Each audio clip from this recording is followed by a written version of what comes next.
নমস্কার, সনাতন ধর্ম কথা চ্যানেলে আপনাদের সবাইকে স্বাগত। আজ পৌষ মাসের 28 তারিখ মঙ্গলবার, কৃষ্ণপক্ষের দশমী তিথি। মহাভারতের আদি পর্বে 203তম অধ্যায়ে ভীষ্মের মন্ত্রণা পর্ব শুরু করব। নারায়ণং নমস্কৃত্য নরং চৈব নরোত্তমং দেবীং সরস্বতীং ব্যাসাং ততো জয়মুদীরয়েৎ। ভীষ্ম বললেন, পাণ্ডবদের সঙ্গে সংগ্রাম করায় আমার সম্মতি নেই। আমার কাছে ধৃতরাষ্ট্র এবং পাণ্ডু উভয়ই সমান। গান্ধারী পুত্রদের সঙ্গে যেমন আমার সম্বন্ধ, কুন্তী পুত্রদের সঙ্গেও আমার তেমনি সম্বন্ধ। এর মধ্যে কোনো কিছু কম বেশি নেই। হে ধৃতরাষ্ট্র, তারা আমার, তোমার, দুর্যোধনের এবং অন্যান্য কৌরবদের রক্ষা করে, সুতরাং তাদের সঙ্গে যুদ্ধ করা উচিত নয়। বরং অর্ধেক রাজ্য তাদেরকে দিয়ে তাদের সঙ্গে সন্ধি স্থাপন করো, কারণ এটিও তাদের পৈতৃক রাজ্য। বৎস দুর্যোধন, তুমি যেমন মনে করছো এটি তোমার পৈতৃক রাজ্য, পাণ্ডবেরাও সেই রকম মনে করে থাকে। যদি পাণ্ডবেরা এই রাজ্য না পায়, তবে তুমি কোন শাস্ত্র অনুসারে সেই রাজ্য লাভ করবে? তোমাদের পর ভরত বংশে যে সকল রাজকুমারেরা জন্মাবে, তারাই বা কিভাবে এই রাজ্য পাবে? অথবা যেমন তুমি ধর্মত রাজ্য লাভ করেছ, তারাও সেইভাবে এর আগে রাজ্য অধিকার প্রাপ্ত হয়েছিলেন। অতএব বিবাদের কোনো প্রয়োজন নেই। তাদেরকে অর্ধেক রাজ্য প্রদান করলেই উভয় পক্ষেরই মঙ্গল হবে। এর অন্যথা করলে আমাদের অত্যন্ত অধর্ম করা হবে। তোমারও দুষ্কর্মের কথা চারিদিকে প্রচার হবে।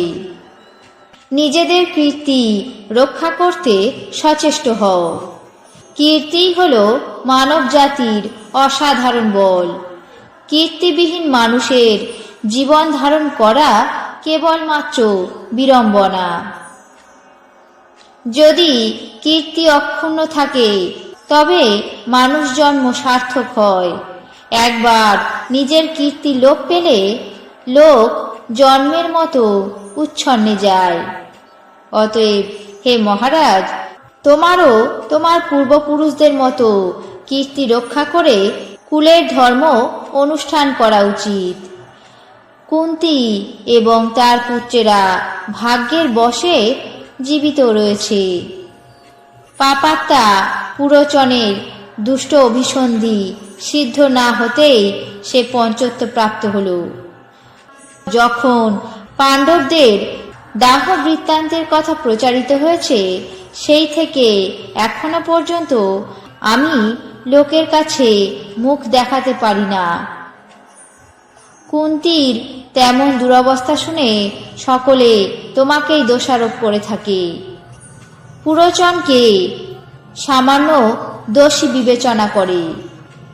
অতএব এখন পাণ্ডবদের জীবিকা নির্ধারণ এবং তাদেরকে নিয়ে এসে নিজেদের দোষ মুক্ত করার একমাত্র উপায় আছে।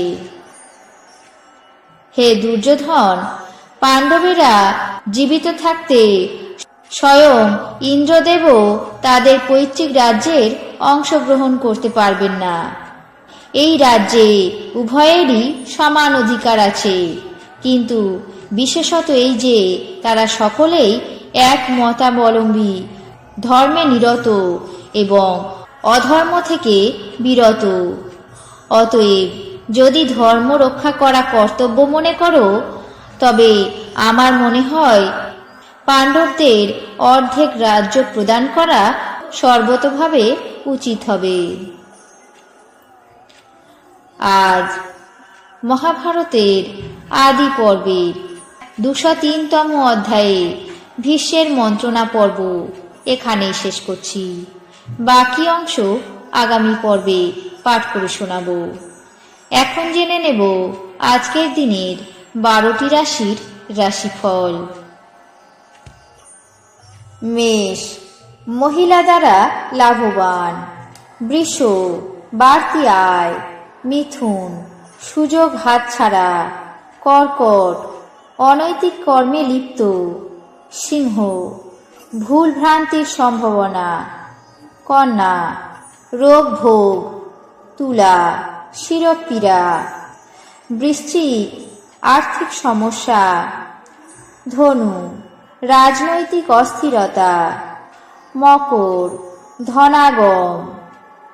কুম্ভ, টনসিলের সমস্যা। মীন, পিতার সঙ্গে বিরোধ। এই ছিল আজকের দিনের 12টি রাশির রাশিফল। আপনাদের কেমন লাগলো তা অবশ্যই কমেন্ট বক্সে জানাবেন। চ্যানেলটিকে সাবস্ক্রাইব করবেন, লাইক করবেন, শেয়ার করবেন। ধন্যবাদ।